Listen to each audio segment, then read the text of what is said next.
So this is a 1988 Camaro RS with a 2.8 liter V6. Bought it sight unseen for 500 bucks. PayPal'd the guy the money, went and picked it up. No title, no keys. It wasn't stolen. We did check that before we bought it. And we're gonna slap a LQ4 6-liter Chevy engine out of a Chevy Express van into this thing. It's been sitting in my yard for a year. I haven't touched it. We're finally gonna get to it, and I'm pretty excited. We're gonna turn this RS into an RSS. So we're gonna start this off by pulling this garbage out. There's no way I can build a whole car in one video. So this video is strictly gonna be about pulling the engine out and, you know, little stuff like that, getting it ready for some maybe engine bay paint or something.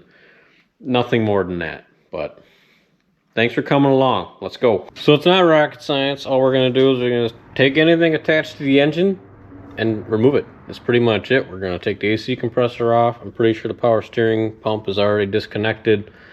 I'm going to try and keep most of the harness intact because I want to be able to reuse the oil pressure sensor and some other stuff that's on the engine. I would like to have a lot of the gauges working if possible.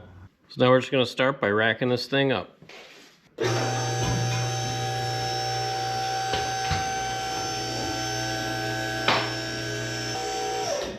Always give her a shake test. You don't want to be under it when it falls off now.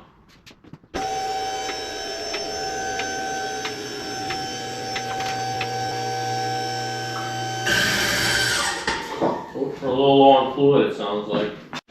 Before you go, well, I don't have $5 to put a hoist in my garage. Well, maybe you don't even have a garage. And I totally sympathize with you, but this was 200 bucks.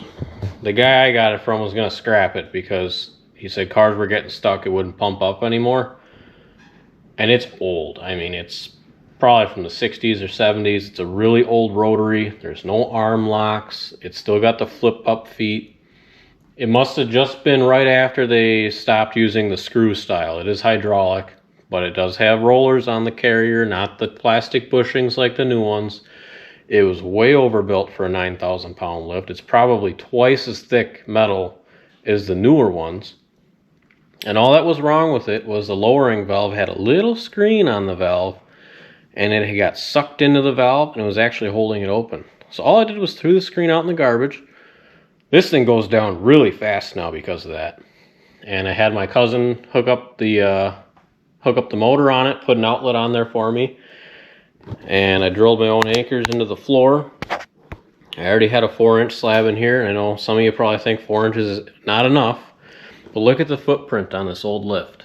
Look at how much metal there is. It's a lot bigger than the new ones are. And there's also 4 anchor points on each side. So I wasn't worried about it. I've had my power stroke up on this thing. It's held it great. I used epoxy on the anchors so that they stay tight over time. And that's about it. It's definitely used. This is actually crooked because these pins are wore out. You don't need fancy new tools. You can have a Harbor Freight socket set and a floor jack and accomplish the same thing. But I got it, so I'm using it. We're just going to give this exhaust a quick buzz off with the Sawzall. And make sure anything down here that needs to be disconnected, like the transpooler lines, the shift cable, the speedometer cable on this one, because it's got a turbo 350, or no, it's actually a 700 R4 in it. We're gonna have to take the torque arm off because that's attached to the transmission on this car. My plan is to keep the K-member in and pull the engine and transmission both out the top. I don't know if I'll have enough room to do that, but that's how I'm going to try it. I think that'll be the easiest. Otherwise, we'll have to take the trans out separate, but I'm hoping I can pull it all out in one shot. That or take the whole K-member out, one of the two. Now you probably saw when I took that torque arm out, the rear axle tipped backwards, and that's exactly what a torque arm does, is it prevents the rear axle from tipping, okay? So this isn't the 4-link with or a 5-link, whatever you want to call it. It's 2 trailing arms, 1 track bar, And the car relies on that torque arm to keep the rear axle from rotating when you're accelerating. So that will be going back on the car, but we just have to remove it for now to get the transmission out. Next up, you can see we're removing our shift cable from our pan. This one attaches from the bottom with two 13mm bolts. You disconnect our electrical connector for the valve body. I believe on this transmission it's probably just for the torque converter clutch. Most of these, this is still a governor controlled transmission, but I believe it does have electronic lockup. Now I know this thing isn't drained, so I think what we're going to do is rely on the front motor mounts to hang this whole thing. I'm going to take this cross member down, take the pan off so we can drain the pan out, because we're going to store it. Or take it to the junkyard and they don't want oil in there. So make sure you drain your pans.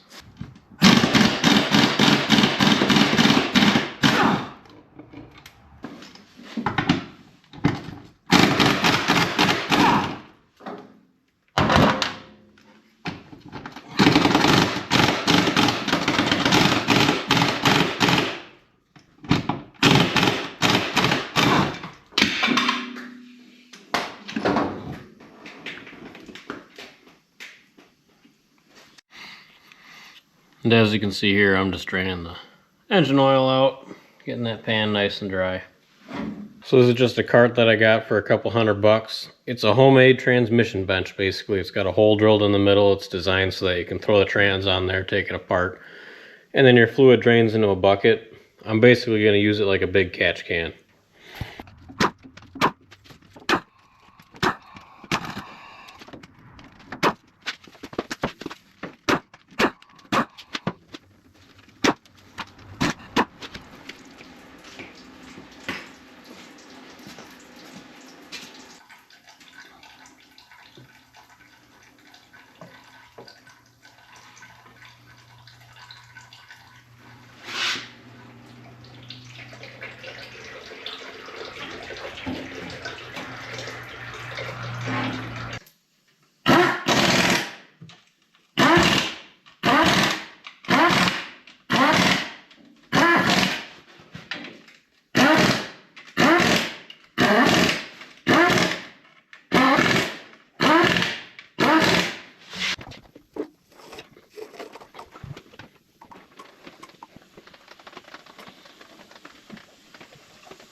Look at the snoot on that converter.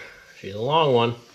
This is probably going to go in the scrap. It's a 700 R4. However, the bell housing bolt pattern is different than that of a 350 Chevy or any of your typical Chevy bell housing patterns. And who's driving a 2.8 Camaro anymore? Probably nobody. So it'll probably go in the junk. So we're just going to start off here taking the lower bolts out of the AC compressor bracket. And we got to get this brace off the top of it too that connects to the intake manifold. And once we get that off, you can see I'm pushing the bolts through the front of the compressor. And here we go, we're going to wiggle that thing out of there. And we're just going to set it off to the side for now because we don't need to be cracking the lines quite yet. I got to make sure the system's empty first. And you can see the cat's been walking all over the windshield on this thing. Those muddy paw prints, pretty normal. Here we're just taking out, I believe, the crank bolt that I had in there to bar the engine over. Look at that AC line. Obviously the system's empty, that would never hold. Here we're taking the fuel lines off, and the fuel that came out of it was very varnished, smelled just like nail polish remover. Taking some electrical connectors off on the passenger side of the engine. We've got a whole bunch of them back there. Disconnecting everything over by the alternator, and here we're taking the lower part of that alternator bracket off.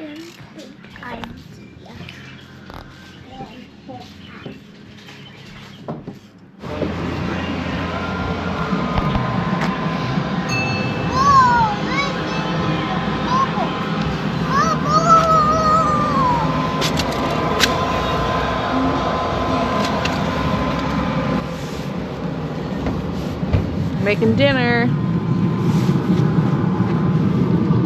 She's getting there.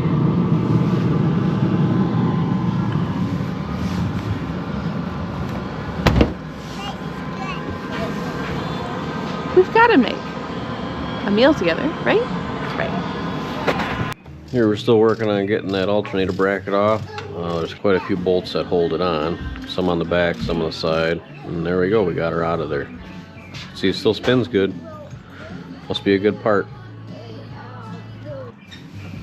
Look at all those Harbor Freight tools. Hot dog. Nice rig. I'm a mechanic. You should have seen the look she just gave me.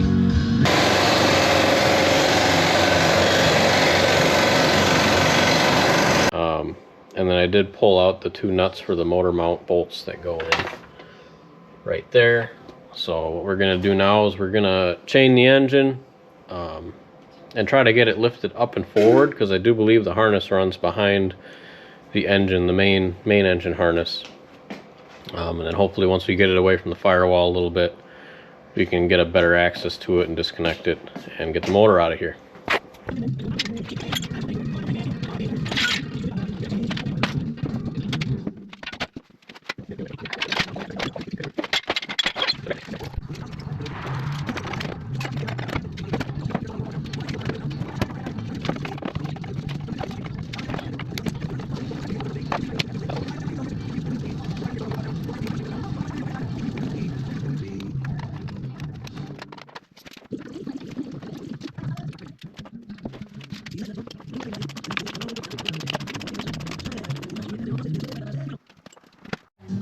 Alright, now that we're down here, you can kind of see what's going on.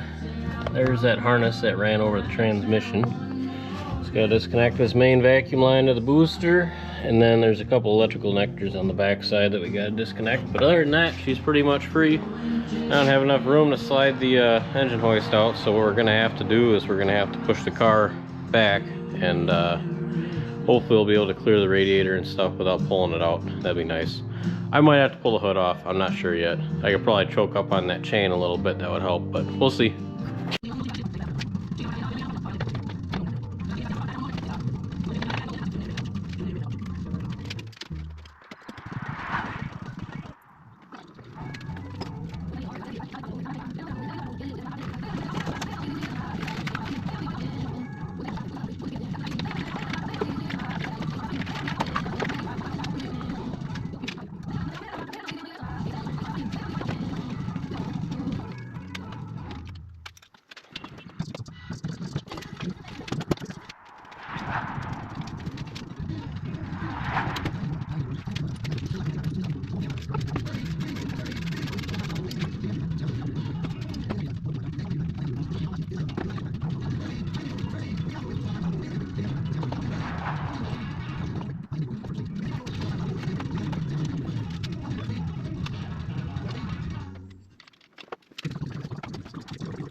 Alright, we got her out of there. For the most part. Scratched the hood a little bit on the inside, but I plan on painting it anyways, so. No harm, no foul. You can see the engine dropped over here because the chain slipped on me. I had it hooked kind of dumb, but just put a little dent there and cracked that. But if I would have been more careful, it wouldn't have happened. I know, but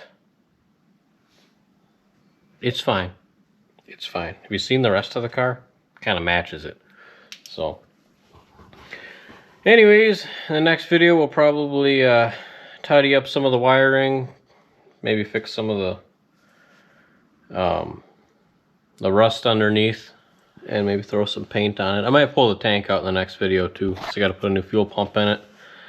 And some of the lines underneath, like the brake and the fuel lines, are getting kind of rusty, so I'll probably replace those too, or at least parts of them.